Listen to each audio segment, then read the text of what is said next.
Hey guys, welcome back to my channel. It is time to get in gear with my wrap-ups. I have been neglecting wrap-ups. They are historically not my favorite things to do. So I'm gonna be trying to get through some of these over the next couple of weeks to actually talk about the books that I read, because while I do talk about all of the books that I read during vlogs, I'm not always vlogging, so you may not hear about all of these in the context of those. So I wanted to make sure that I talked about all the books that I read. This is going to be, as you'll see in the title, March and April, and I'm going to try to get through this quick, so I'm going to stop talking now.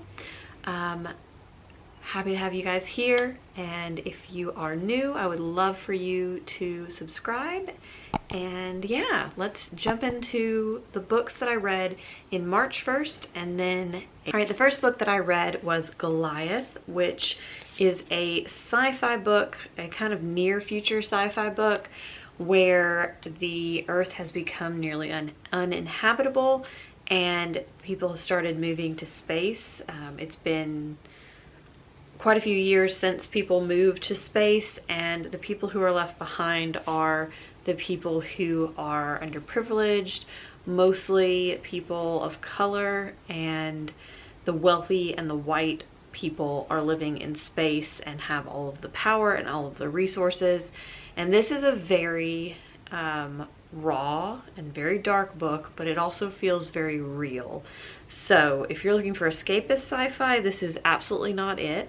If you're looking for climate fiction or something that really grapples with a lot of the issues that we have currently in society, but exacerbated and really brought to the forefront because of the climate change and the exodus from the planet, then this right here is your book.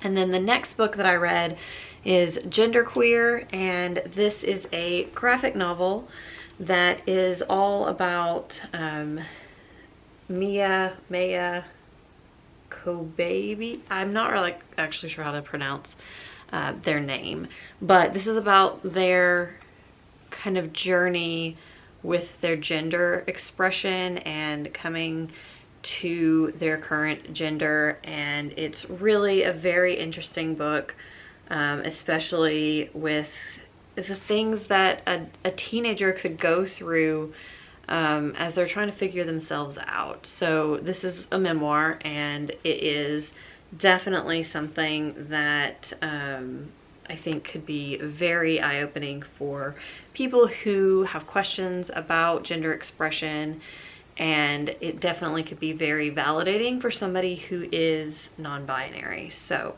this one is great. It's also one of the books I think that is getting the most attention from people trying to ban books, which is really sad, because this is something that could really help certain people, and we shouldn't keep that from those people who need this, or from people who need to know that this is the reality for many, many people in our lives.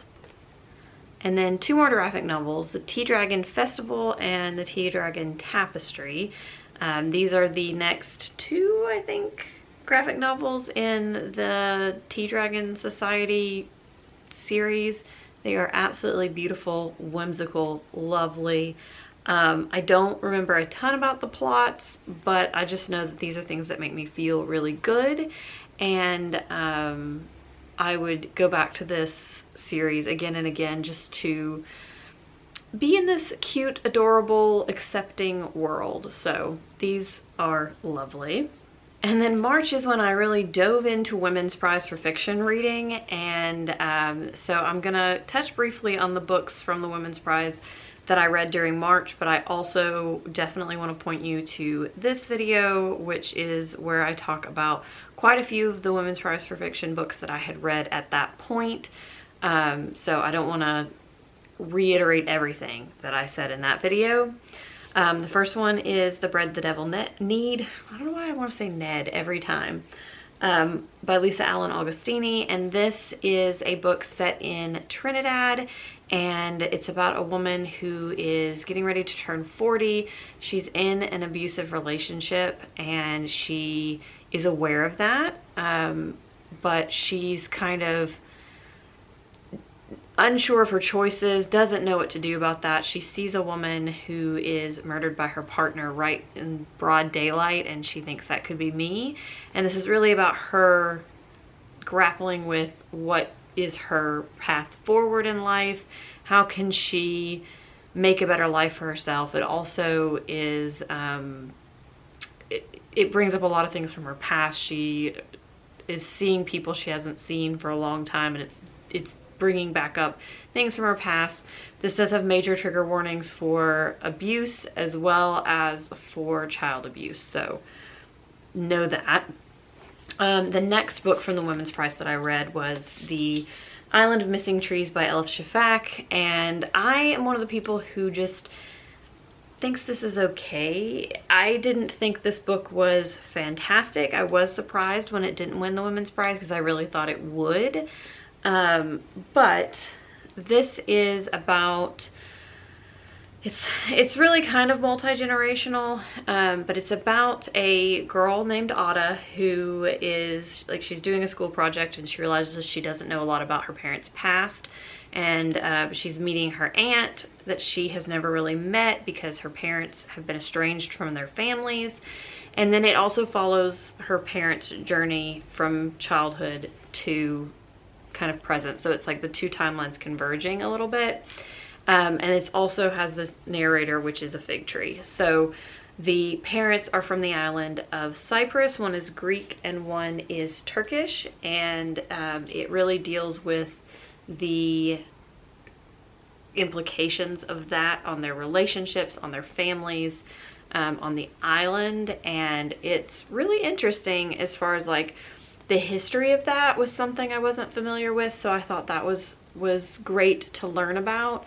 And I thought a lot of the messages were great, and also I got what she was trying to do, but it just didn't work for me. There's something about this that felt very disjointed, and I didn't feel the connection that I wanted to have to these characters. So this one was just all right for me.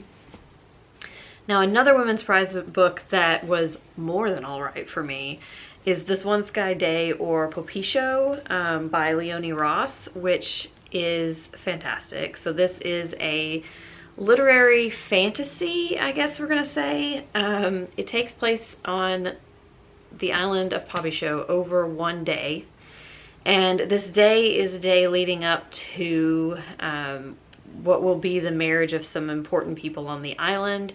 But we are following all these different characters. One of the main characters is a man whose calling is to feed everyone on the island, and he feeds them a meal that is very personal to them.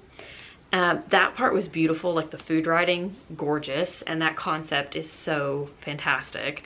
All of the people of this island have different supernatural abilities or features or something about them that is slightly magical. They call it cores, and that was so fun because it's very inventive world. There's a lot of things going on. There's kind of like a reckoning happening with this island, and I just thought this was brilliant. Absolutely brilliant, and I definitely want to reread this at some point because I think that upon a reread I would get even more out of it. It is funny and weird and whimsical and just a wild ride, and I highly recommend it. And the final Women's Prize book that I read in March was the final revival of Opal and Nev, and I listened to the audiobook of this. It was very much like Daisy Jones and the Six in that it was told in like a news reporter narrative, like a behind the scenes VH1 kind of narrative, which I thought was fantastic. This follows, so the narrative or the piece that she's writing has to do with Opal and Nev, and they were bandmates, and they had this incident that happened at a showcase where there was this picture taken, and the picture has been like something that has lasted and is what people think of when they think of Opal, and it was really of its time. And then kind of the aftermath, but the book's sort of told in two parts: the time leading up to that picture being taken, and then what happened after that picture was taken. And I loved every second of this. There's like a plot twist that happens somewhere in there, kind of in the middle, where the narrative kind of gets flipped on its head, and you're just questioning everything that happened and everything that's been said. And I thought that was so fantastic. And I really, honestly, as much as Daisy Jones and the Six was a fun story, I just think that this one not only had everything that Daisy Jones and the Six had, but it had more, because it really grappled with the impacts of race and the impacts of sexism and things like that. And it was really fantastic. So if you're looking for an audiobook recommendation, that would definitely be one of my first. The next audiobook that I listened to was not nearly as successful, and that was The Other Black Girl. This book, what to say about this? So this is a book about a black woman who is the only black woman in her publishing house. And she is wanting to be an editor. There was an editor who was a black woman who was there many years ago, and published a really important book by a black female author. And that's sort of one of the reasons why she really wants to be at this publishing house, even though it hasn't always been the most welcoming experience. And then another black woman is hired at the publishing house, and some things start to happen that are unsettling and weird, and there's a little bit of like a mystery thriller aspect to this. There's a lot of tension and like a lot of questions of like what is actually going on. A little bit of what I would consider like light magical realism in there, but at the end of the day, this went somewhere that I felt was super problematic. Like, it just felt uncomfortable, and not in the like I need to sit with the fact that things can be uncomfortable, but in the way that it was like, this is. And so I started kind of looking into reviews by black women to see like, what is the general consensus? Like, how are the people that this is portraying feeling about this portrayal? And the opinions are mixed. I'll link some down below if I can find the things that I read. But basically, this book has had a lot of criticism from the community that it is representing. And I wouldn't recommend it, is where I'm coming from this, based on how I felt about it and how the dialogue around this in that community. I can't in good faith recommend this book, to be honest. And then the last two are short little novellas. The first one is The Assembly, and I will be really honest, I listened to this while I was working on something, and I don't remember a ton about it. I know that it was about a black woman who is like that evening she's going to a garden party at like her white in-laws house, and there's a lot of like, it's like a inner monologue of her thinking about a lot of things going on in her life, and like decisions she needs to make. I feel like this would have had a lot more impact had I read it physically, and so I do intend on going back and reading this physically, so I don't really have much of an opinion on this. I just need to reread it, honestly.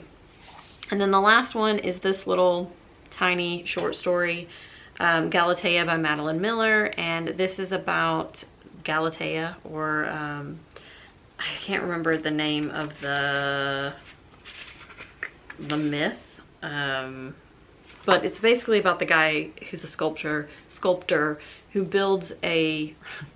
sculpts a woman to be like his wife. So he's like married to the sculpture, and then she comes to life, and then it's about like how he treats her and what her life is like as a sculptor. And it's a little weird, but it was also, I thought, kind of brilliantly told. So this was a nice quick read from the Greek myth realm. All right, and for April, I'll go ahead and get the 2 women's prize books out of the way that I read. The first one was Sorrow and Bliss.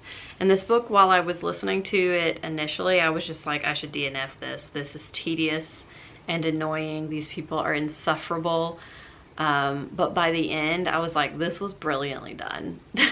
So it's about a woman who is grappling with her own mental health, and she has a lot of mental health struggles, and she, you know, describes them from her perspective, how they've affected her life, the things that she like could have done, should have done, but didn't. And it's just like very personal feeling and like in her head feeling.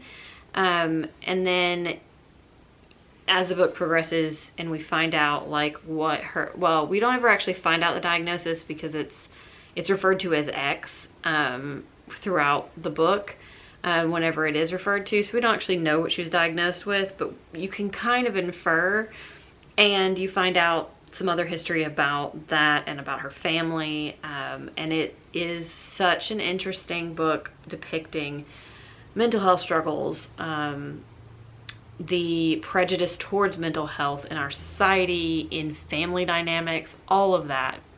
So I thought it was really brilliantly done. Still not my favorite book of the Women's Prize. I still think those people were insufferable, but also I thought that what it was trying to do, it did well, and I liked it in the end. Glad I read it. The other book that I read was The Sentence by Louise Erdrich, and I really didn't like this book.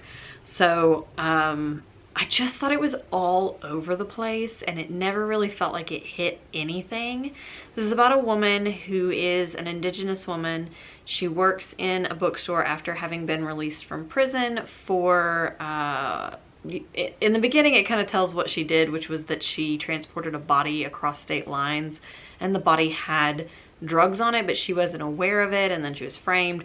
So all of that is only tangential to the story, but that's kind of what I mean, is that there was a lot about that right up front that really didn't have anything to do with the rest of the story.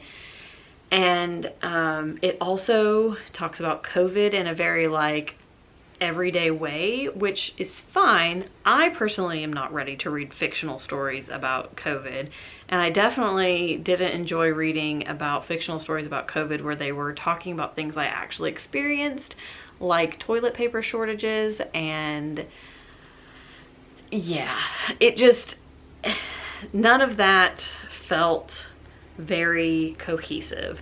And I did hear more recently that Louise Erdrich had essentially said she was going to sit down to write a book, and then whatever happened in the world she would include in it.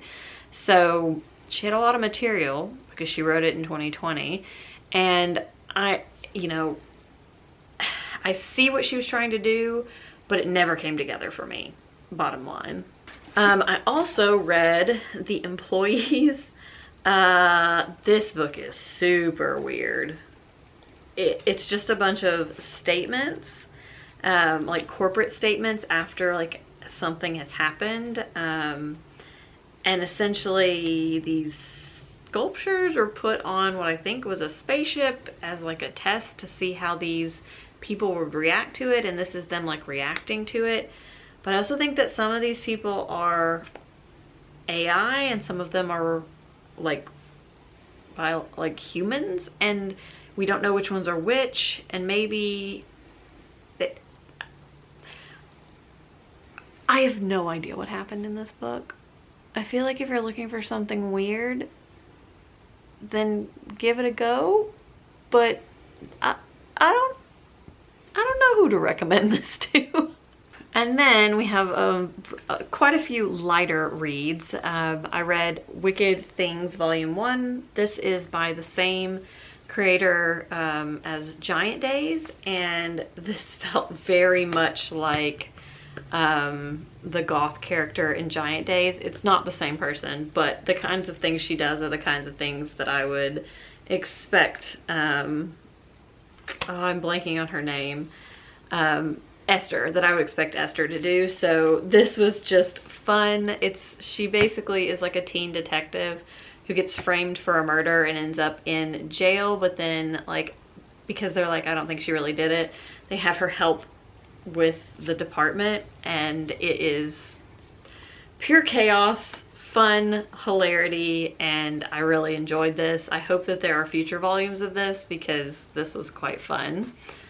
Then I also read this lovely, lovely, very queer YA contemporary. This is about a queer band. They first formed their band when they were in high school, and they performed together for like 2 years, and then we find out kind of that they have broken up and gone their separate ways for different reasons. One of those band members didn't want this to end, didn't know how these other people were feeling, and so we're getting her perspective, and we're really getting all of their perspectives in the modern day, as well as some of the perspectives leading back up to the breakup of the band. And this explores so many things, from queer relationships to sexual orientation and expectations to gender identity, family dynamics. There's so much about this that was just done so well. All of these characters just felt like I wanted to give them all hugs. They were fully fleshed out characters, and I just thought this was such a fun book. So if you're looking for a queer YA book, pick this up, because this was such a lovely, lovely surprise for me. And last but not least is I Kissed Chara Wheeler by Casey McQuiston. I had an audio arc of this, and I listened to it on Libro FM, and it was so good. This is one of those books that I wish had existed when I was in high school, because this is what I needed. This is small town queer kids thriving. Like, there is so much in here about being queer in a small town community, about identity, about expectations. There's so much about like what it takes to be yourself, and finding your place, your found family among your friends. And it was just so lovely and hilarious. Like the things the main character does to try to find Chara Wheeler, because basically the premise is that Chara Wheeler, this super popular girl, kisses 3 different people and then just disappears after prom night. So then she leaves all these notes, and they're trying to figure it out. Like they have to work together, found family, to find her and figure out like why she left, what happened, why did she kiss all 3 of them. And it is so good the way that it all like comes together, and all the little clues. So it has that mystery aspect, but it's like a cozy mystery a little bit. And it's just, it's so good. This is, Casey McQuiston knocked it out of the park with this one, and I 100% wish that I had had this book in my hands as a teenager, because it would have made such a difference in my life. All right, so those are the books I read in March and April. Hopefully that wasn't too long. I will be doing probably May by itself, and then definitely June by itself, because I read a lot of books in June. But I will be kind of churning through these wrap-up videos to try to get back to a point where I can do them more regularly and more timely. But I hope that you enjoyed this. Maybe you found a book that I hadn't yet talked about that sounds like it might be up your alley. If so, let me know which one in the comments below. And yeah, like if you liked the video, subscribe if you want to, and I will see you guys next time.